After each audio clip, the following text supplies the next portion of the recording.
sola, sin ti, sola, tan sola, con tu ausencia, sola, aquí donde no estás ya.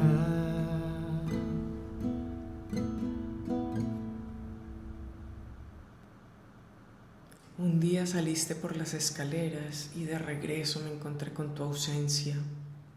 La tristeza y la fatiga están ahogando mi alma de tanto pensarte y extrañarte. Soledad, más que una palabra, es un hecho que vivo cotidianamente.